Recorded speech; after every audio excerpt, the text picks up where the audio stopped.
10 continues here on the In Hunt podcast, joined by Topher Cochran. I am Jake Mendel, and Topher, fights are breaking out all over camp. What you gotta say? You better strap up, man. Those training camp fights are entertaining as hell, man, because we don't get to see them, and it's just grown men in pads fighting. I'm talking 220-some pound men arguing and fighting and just punching each other in the helmet. I never love understood punches in the helmet. There's nothing better than that. But I've always wondered, what if you just break your hand? You're 100% true. Dude, you know what I always go back to, and I gotta bring this up, being a Red Sox fan. Do you remember in 2004? I don't know how much you like A-Rod. A-Rod punching Jason Varitek, and he just punched him straight in the face. Don Zimmer. Don Zimmer goes flat, dude. That stuff was great, and that's what I kind of imagine here, where you just got people punching face masks. It's kind of a mess, but these guys are sick of each other. It's 104 degrees. Ndamukong Suh was on the Around the NFL podcast, and he was talking about how everything's great because California heat's one thing, but it ain't no Miami. So I can't imagine these guys getting smacked around by each other for 2 months straight and thinking, when it's that hot, and thinking, yeah, we're still pals. Obviously, there are gonna be fights. It's fun. You're right. Yeah, and it's like I said, the practice conditions are one of a kind. Exactly. It's hot. It's one day, 1 minute it could be pouring rain. And then next thing you know, it's 90-some degrees, and as if it didn't rain before, and there's all humidity. So I just don't know how they don't pass out every practice, because I can't walk outside to my car without getting drenched in sweat, and I don't know how they just don't die from heat exhaustion, because it's freakishly hot. I mean, the only thing I would do is fight someone. You lack the grit. That's all. Yeah, because you could hit the showers early. You get into a fight, yes. You're just like, I'm done. Let me just smack Kellen Palage in the face or give Kenyon Drake a concussion. I'll just call it a day. What if I don't want to play football anymore? I could just hit the running back. Or the quarterback. So, Topher, I don't know if you saw this, but there was some dude who tried to sneak into Steelers camp wearing some fake ass jersey and pads. So you just mentioned how you would pass out. What position would you try to play if you were to sneak into practice wearing pads? Probably a wide receiver, or definitely a skill position. Because I could fake it. I could fake the look, like the height and all that. But at least I think I can. But then when I run a route, it's the worst route you'll ever see compared to their standards. And I would just get at. They'd kick me out. Instantly. Did you ever watch Always Sunny in Philadelphia? Yes, it would be that episode of Invincible. Yeah, it'd be that. There's an episode where they try out for the Eagles, and Dennis is running a route, and in his head he's talking about it. He's like, "Watch me, make this cut," and right when he starts making the cut, just gets clapped in the face with a football and gets knocked out. Yes. And that would be you. There's no tomorrow, and it'd be you catch it from Tannehill and your fingers break, and because he just threw a rifle, and it's a normal pass from him though. And I am reading the article. And the dude showed up in the part, and it's a pretty amazing image. Yep. Because he looks like he just looks like a college player. If you look really fast, you could definitely pull off. Yeah. But Steelers camp, if I was to if I was to try to make this work, I'd go to the Browns, or I'd go to the Dolphins, or somewhere where I could be wow, this not. I thought there was Drake Brendel, but now there's Jake Mendel playing guard next to Jake Brendel. They both suck, so, what's the big deal? They'll be our third-string guys. It's fine. I think I could pull that off. I mean, you got to give the guy credit for trying that, because 100%. It's he doesn't, he's probably on a day off of school, and he's like, you know what, why not? He gets arrested, and what is it going to say, trespassing Pittsburgh Steelers headquarters? You got a great story. You got a great story. Imagine telling all the kids at the bar. So, Topher, these fights happen. There's a few of them this week. Who do you want to see fight? Because fight, I guess I should word it, is going to make you just yes, this team's going all the way this year. I would say probably Laramie Tunsil and Robert Quinn. Ooh, big man fight? Or Cam Wake involved. Cam Wake. You don't hear about Cam Wake getting involved in that crap. Unless he's, hitting Ryan Tannehill in practice, but... Yeah, but you don't hear about that stuff. It's always the obscure players that, or maybe Pouncey last year, or Landry, Hmm. It's never the guys that you want involved in it. Right. That's it. Yeah, like Kellen Balaj, like, yeah, cool, whatever. He's a rookie. Why not? Yo, how about Drake, John Denny? huh? How about John Denny getting in a fight for the culture? Oh, on like special teams practice, like he Yeah, just gets cut. He like someone goes after his knees after he snaps it, and then it's just game over. and he just jumps up and tries to throw fists. Yeah, give me like a John Denny versus like I don't know Danny Amendola or something. I think that'd be an awesome fight. Oh yeah, those kind of great. But yeah, like I think you got to give me Cam Wake involved in it somehow. I think you're right. I think anytime Cameron Wade gets into a fight, it'd be like, do you remember that meme that's Rondo and Dwayne Wade where Rondo's like pissed and Wade's just like laughing in his face? Exactly. That's like anyone Yeah. in Cam Wake. That's all I can assume. Yeah, that's the guy I would want. What about you? Besides Cam Wake? I want give me like a John Denny fight. I think that'd be the Okay. funniest thing. Someone trying to fight the 40-year-old. And I was thinking about this too. I think the day that like Denny's not on the team anymore, I think no matter how it happens, we can blame the millennials, right? Definitely. Yeah, you Because could he was definitely playing blame football him. before the millennials. I got a funny story about John Denny. So Oh, I used to give it. work at Publix down, when I was growing up. I used to work at Publix when I was, my teens. I worked at a store in Weston, so I don't know if you know like the geography of Florida, but like Weston is where all the Dolphin players, it's definitely upper, high income class, like that.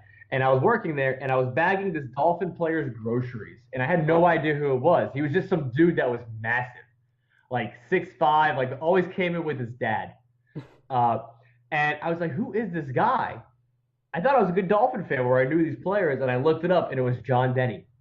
And I Yeah. said, and I saw it, and I was like, oh my god, I still didn't know who he was until like I got Twitter, and Twitter kind of informed me, and you kind of just figure out these things like how John Denny's like this cult hero in Dolphins with Twitter because he's a long snapper who's been employed for the past 25 years. He's like the guy. It's like the culture guy. It's like Udonis Yeah, Haslam on the Heat. You just need that type of guy. And I'd love to ask Denny how he stays long because I mean you can find someone who long snaps on the street, but to like stay employed as long as he has, man, he must do some. you got to challenge him, right? Like Yeah, if you're a free agent long snapper, you got to challenge Denny. You got to challenge Denny, and it's he. like a real world challenge, a real world road rules challenge. I don't know if his wife just makes like really good food for like the cookouts or something, but there's got to be another reason he's been around for so long. And I want to use. I'm getting a master's degree in journalism. I want to use those skills to figure out what's behind his longevity. You got to become a long snapper then. So Topher, moving on here. I was thinking about this too. I'm sure you read about it. Ryan Tannehill kicked Kalen Balaj out of the huddle after missing some protections on a pass, and Twitter got a little riled up. And I thought this was like the perfect Ryan Tannehill thing to do because whether you love him or hate him, you can die on him doing this. You can be like, yeah, man, he's the leader. He's finally got his voice. Or, Jesus Christ, this dude has as many touchdowns as Jay Cutler, and he wants to try to kick people out of practice. Like, this is outrageous. I think it's like perfect. It's the perfect talking I point. laughed. I laughed That's because you know exactly what the reaction was going to be, right. and you want it out of your. I guess, like do you want that out of your quarterback, or is it like just what have you done for me lately to do that? Believe it or not, I was listening. Shout out again the Around the NFL podcast, and they had Ice Cube on when they were talking about this Tannehill incident, and Ice Cube kind of lined it up pretty straight, where he was like, "Well, if he's this new guy, if he's gonna put up numbers, sure, he can do it. He can be like Tom Brady punting balls into the crowd. But if it's the same old Ryan Tannehill, this is a bad look. No, I don't think anyone can, disagree that point. That if he comes back and, he still averages, 8 yards an attempt, or the team's 4-4, this is gonna go down as like, dude, why'd you do that? It's like put up or shut up, I guess. Yeah, yeah. I mean, I agree with it. Like, it's got to come with the territory. Like, you got to be a baller to do this, I guess. And Exactly. so, yeah, if he comes out or if the team comes out lackluster and they look like basically, typical Dolphins in the first half of the season, then yeah, you're going to be like, all right, I'm tired of this crap. Like, I'm tired of it. Mm-hmm. But that's just part of being I think that's just the story that takes place throughout the season. Those things that players did in training camp that you read about, you just get tired of them after a while. You're like, all right, we get it. Like, okay, you could do all this you want, but you're just being an ass now. And Exactly. that's how you got annoyed at Jay Cutler. Teams that he was on weren't, the success wasn't sustainable but like his face was like that ugly don't care face just stayed the same throughout the entire time, and no one accepted it because it was like, all right, show us some emotion, show us some fire, But yeah, it's all situational stuff. I like it though. I like it. I think with Tannehill, we've reached a point with him, or he's reached a point in himself as like a human, where he's like comfortable with everything. He's got a kid now. He's married. He's got a contract. Like he's probably like if I was him, I'd probably be mentally all there and do that because now you're finally secure in like all facets of your life, and it's like very deep wokeness. But I think that's what's going on with Tannehill right now. You've mentioned it, I think, a lot, through 2013 through like 2016. A quarterback might not hit their, their peak, their max like talent level until they're like 35.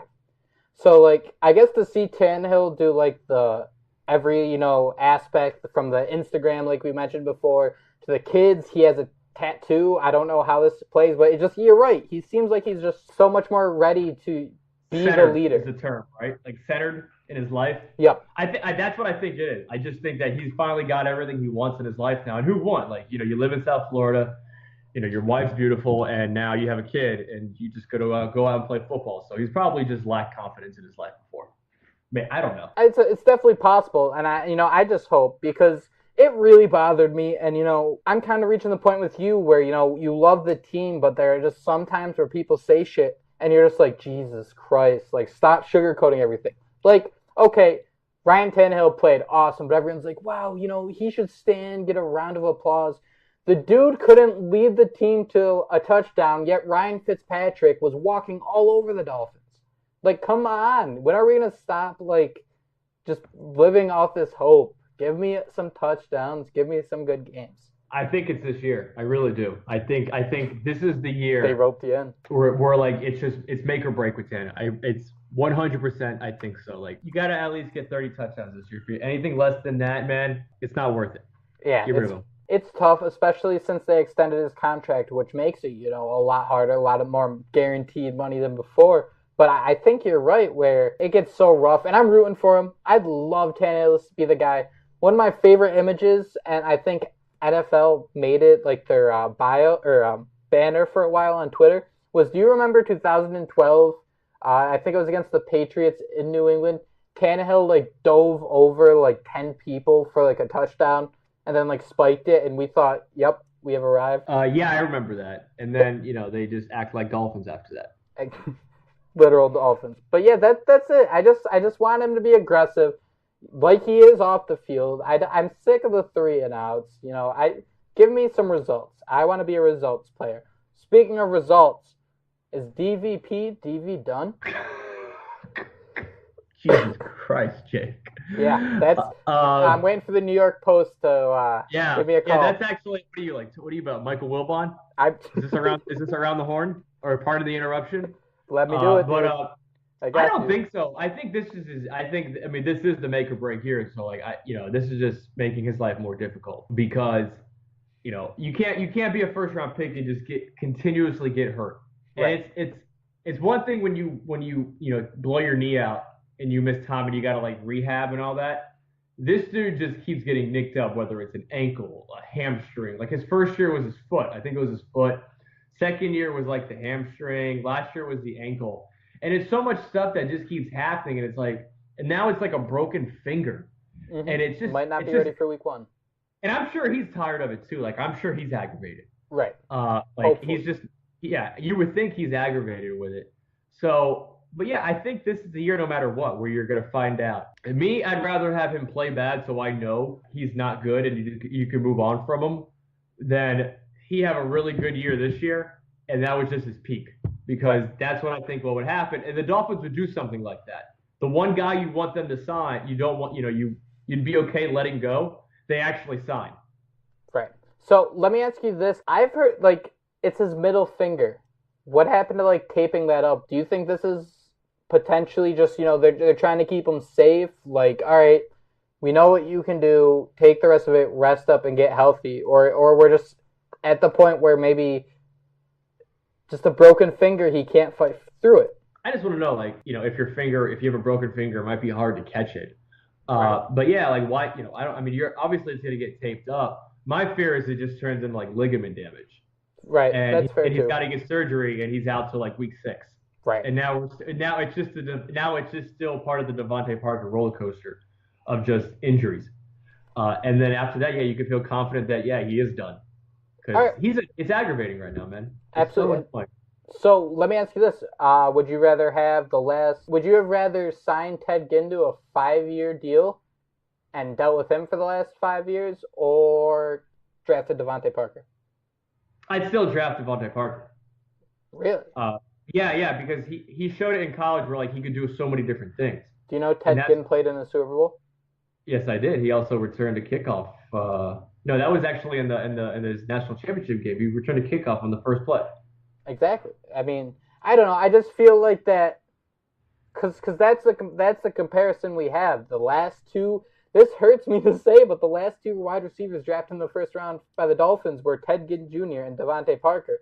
And quite frankly, I think the Devontae Parker games don't nearly match up to, the 2 punt return touchdowns against the Jets that Ted Ginn had, or the long bombs that, we get 5 or 6 times a year that he's still doing. People start him in DraftKings and win millions of dollars because he caught one ball for 86 yards. And, Parker will get 3 for 36. And it's like, yeah. What's frustrating with Parker is his injuries, but he was meant to take the place of Mike Wallace. Like, Dolphin fans hated Mike Wallace. So you draft Devontae Parker, you trade Mike Wallace. So you're thinking, all right, we have our number one guy. Do you think the team would how do you think the team would look if they had Mike Wallace on the team? Right now, like who would contribute more if they were still on if Mike Wallace was still on the roster, or Devontae Parker based off the production that he's had now? That's tough because Mike Wallace is starting for the Eagles this year. Yeah, I honestly found that out playing Madden. Same. Actually, same. I'm not when the game was installing, I was like, oh wow, Mike Wallace is on the Eagles? Yep. Wow. What's going on here? Exactly. But I guess that's a good question too. Who would you rather have, Parker or Wallace? And I guess it comes down to price. Well, you would naturally have Wallace still. I think Wallace would be on a second contract with the Dolphins. Right. So, but yeah, you're getting a cheaper player in Parker, but you're getting the injuries. While with Wallace, you're just probably getting a pain in the ass. Is he cheaper though? What's more valuable, cap space or a pick? I think the pick. Anybody can clear cap space. Yeah, you're getting it. It's just when they had Wallace that last year, it was very entertaining. Like, he scored touchdowns. Like, that was it. Like, that was probably our last besides Landry's this past year, Wallace was like a touchdown machine. Was he? How many did he end with? I think he had like 8 or something like that. And so, Scoring I think touchdowns and not talking, or letting Brandon Gibson do the talking for him. Oh my God, the Brandon Gibson years. That I liked him so much too. He had you're right. He had 10 touchdowns in 2014 for the Dolphins. I'm telling you, man. Like, that was the last year where I think they played in Denver, and he was scoring all over the place. Like, he put 10 touchdowns, 800 yards and 10 touchdowns. He was basically what Jarvis Landry was, 862 yards. But his average 4.9 yards per reception. Exactly. I'm that surprised. But yeah, give me that. I'm just ready to see. That's honestly what you'll probably see out of Kenny Stills this year. It's something like that. That stat line. That Mike Wallace stat line of 67 catches, 862 yards, and 8 touchdowns. Yep. And whether it be probably a mix of Amendola and Wilson, probably are going to have cut down the middle of Landry's stats. They'll probably both have about maybe 500-600 yards, 4 or 5 touchdowns, somewhere around there. I think 700. I think 700 is what you'll get. 800 is top. But I'm getting really excited for Wilson because we're hearing things about he's just so prideful to know the playbook, be ready, be aware every time he's on the field, and it just seems like there's so many more guys that kind of want to play this year compared to last year. I guess point blank we go to Jay Cutler. But Gase is talking about how this was the hardest camp that, he's put players through. And a lot of that stems from the fact of, they drafted guys that want to come early, stay late, put in the effort, and, start week 1. We see Baker their third-round pick. He's working with the starters. We don't have to talk about Jaceki and Minka. Granted, I'd love to all day. But it's just cool where there's players that the players that want to play are playing, and then we have guys that, you know, have been out with a couple injuries and haven't always been the best teammates, or are kind of like working their way out. Yeah, I think what's the cool part about Wilson is the diversity and how you could put him anywhere in the offense. For sure. But also, you know, you had Landry, who was just, he kind of got annoying towards the end. Right. Parker was always injured. Mike Wallace, you know, his personality was obnoxious. It was like the opposite of Landry, but equally as annoying. Right. And so you got Wilson, who's just a dude who just, you know, right attitude. Like, he's just like Danny Amendola. Like, just a guy comes in and works. And I think that's like the ideal thing that you want if you're going to root for a player, is like that guy. Exactly. You know? And like you said, on top of it, like, and he's also the guy that, like, he's not Devontae Parker. Like, you know, he could be in terms of, like, you just get annoyed with him because he gets hurt. Mm-hmm. But he hasn't seen that, and, you know, he hasn't shown that yet. But it's very well possible. But as of right now, like, yeah, you've been pleased with him. I know it's hard too to like try to blame players when they got injuries, and I'm not trying to do that anyway. You know, it's just a little frustrating as a fan, and you know, you kind of question sometimes, especially when, you know, the coaches, you know, call players for accountability and nothing still happens. I guess that's the point where you kind of start to scratch your head and wonder, all right, when's this guy going to, you know, fight through it? Because I guess, you know, everyone's beat up in the NFL. And Topher, I'd love to get your hot take from this. Dolphins signed Kendall Langford when this was released. It'll be a couple days ago. What you think? I laughed. I was like, whatever. Like, I get it. You just want some. It's just a camp body. Anybody at a certain, like, I think he's like 33. I just picture camp body. You know, just, you know, show him the ropes and go from there. Like, if he's playing significant minutes, we're screwed. Oh, so do you think they're trying to sign every Langford available? Definitely. I mean, why not? Why not? You only got, you know, you got one in Jeremy. Why not go for the whole thing in Kendall? Yeah, maybe you'll get some sort of, I don't know, get Madden some chemistry bonus for having 7 different Langfords on your team. Yes, scheme fit. Yes, scheme fit Kendall Langford. Here we go. Heard first here on the In the Hunt podcast. And with that, Topher, where can you find this podcast at? You can find us on iTunes. You know, it's one of the few things I'm excited about in life is just typing in Miami Dolphins in iTunes on the podcast section, and you see our podcast right there. You can find us on. We're always tweeting on Twitter. Mm-hmm. You know, all day long. You know, or mainly on the weekends. You can find me at Cochran 108. You can find Jake at J Mendel 94. Sources have been telling me, though, Jake, that a Twitter account might be made. Twitter account might be made this week. I got my birthday this week, so it basically depends on that. If everything goes smoothly through my birthday, we'll have a Twitter account where we'll put our wackiest takes, and I think it'll be a lot of fun. Spotify, iTunes, as you mentioned, Podbean, anywhere. If you go on Podbean, you will see a 1 next to our downloads. You'll see a 1 with the letter K next to it. That means we hit 1,000 downloads. I know that's awesome. You know, the fact that we're averaging a decent amount of downloads every show where people aren't sick of listening to us yet, which is, you know, kind of cool. Maybe we can make it this season. So thank you. Thank you so much. This was a lot of fun. Interact with us. We're here to have fun. No, we're here to like sulk. We're here to sulk most of the time, but I mean, we'll have some fun. Interact with us. It'll be great. Topher, fins up.